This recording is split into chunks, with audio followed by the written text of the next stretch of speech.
కేంద్ర మంత్రి బండి సంజయ్ మాట్లాడుతున్నారు. లైవ్ చూద్దాం. మేము చేస్తాం, కేసీఆర్ కుటుంబంలో అరెస్ట్ చేస్తాం మేము. కానీ మీరు కేసీఆర్ కుటుంబాన్ని టచ్ చేస్తున్నారు, కనీసం నోటీస్ ఇస్తున్నారంటే మీ ఇద్దరి మధ్య లాలూచి ఏంది, చీకటి ఒప్పందాలు ఏంది? బీఆర్ఎస్ పార్టీ తెలంగాణ రాష్ట్రంలో ఎమ్మెల్సీ ఎన్నికల్లో ఎందుకు పోటీ చేస్తలేదు? ఈ కేసుల పరంపర, ఈ కేసులో ఇచ్చిపుచ్చుకునే దూరం ఉంది కాబట్టి కేసీఆర్ ఇచ్చే ముడుపులు కనబడుతున్నాయి వాళ్ళకి తప్ప ఢిల్లీ నాయకత్వానికి, కాంగ్రెస్ పార్టీ నాయకత్వానికి. కేసీఆర్ కేసులో మొత్తం నీరు కాచి పడేసారు. ఎక్కడ కూడా కనీసం కేసీఆర్ నోటీస్ ప్రయత్నం చేస్తున్నారు. తెలంగాణ సమాజం ఆలోచించాలి. ఇన్ని విషయాలు చెప్పాను నేను, ఇది వాస్తవం. అరే కేసీఆర్ పేరుందంటారు, కేటీఆర్ పేరుందంటారు, హరీష్ రావు పేరుందంటారు, అన్ని పేరు ఉంటారు. ఒక నోటీస్ చేయరు, ఒక కేసు పెట్టరు, ఒక అరెస్ట్ చేయరు. కేంద్రం అంట పట్టుకురావాలన్నట. కేంద్రం నువ్వు ఈ సిబిఐకి ఇవ్వాలి, సిబిఐకి ఇవ్వాలి, సిబిఐకి ఇచ్చినాక అప్పుడు విమర్శలు చేయి. నీ చేత పని విచారణ చేసేది నువ్వు, అరెస్ట్ చేయాల్సింది నువ్వు, నోటీసు ఇవ్వాల్సింది నువ్వు, విచారణ చేసేది నువ్వు. మీ చేతిలో ఉన్నటువంటి ఈ విషయాన్ని కేంద్రం మీద రుద్దితే ఇది ఎంతవరకు కరెక్ట్?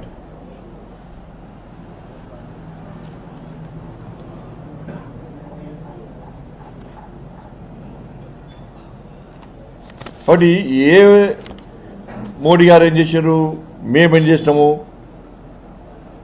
మూసినకి ఇస్తలేరు, మూసిన పక్షాల పైసలు ఇస్తలేరు, మెట్రో తీసుకోవడానికి కిషన్ గారు అడ్డుపడుతున్నారు. అంటే మూసినది యమునా, గంగా, సబర్మతిని ప్రక్షాళన ఇస్తున్న వాస్తవం. అది తక్కువ ఖర్చుతో అవుతున్నది.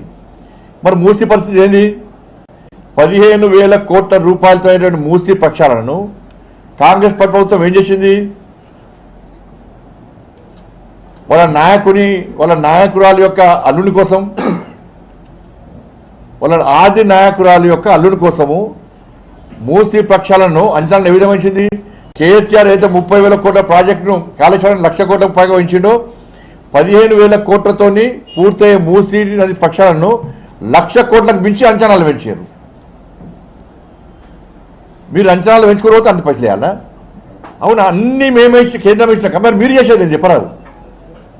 అన్ని కేంద్రం ఇచ్చినాక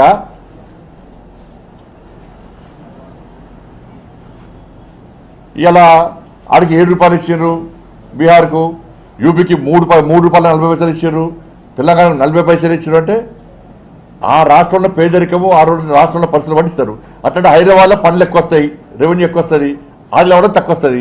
మొత్తం హైదరాబాద్కి ఏమని చెప్తావు? ఇస్తావా? హైదరాబాద్కి మొత్తం ఇవ్వాలని చెప్పి ఇస్తే ఆదిలాబాద్లో ఇవ్వాలి. మరి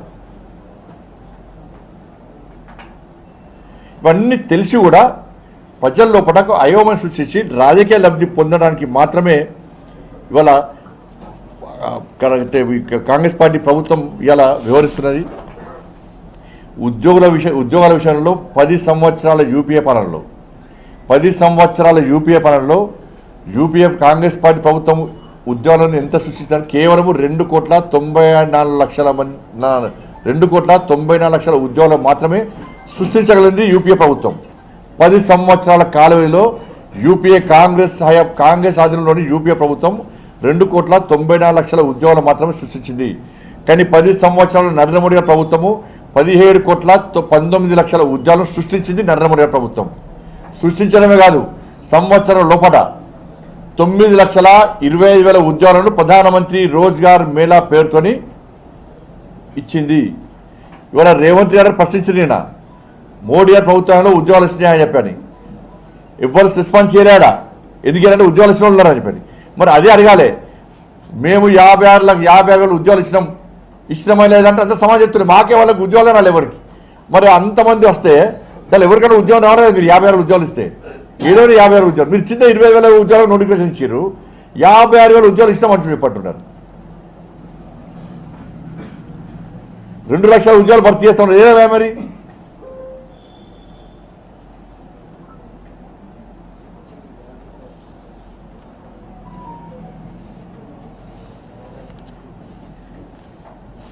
మళ్ళీ చెప్తున్నాం, మేము అభివృద్ధి విషయంలో చర్చకు మేము సిద్ధం. 1,08,000 కోట్ల రూపాయలను అభివృద్ధి ప్లస్ నిధులకు, సంక్షేమ పథకాలకు, అభివృద్ధి నిధులకు కేంద్ర ప్రభుత్వం తెలంగాణ రాష్ట్రానికి ఇచ్చింది.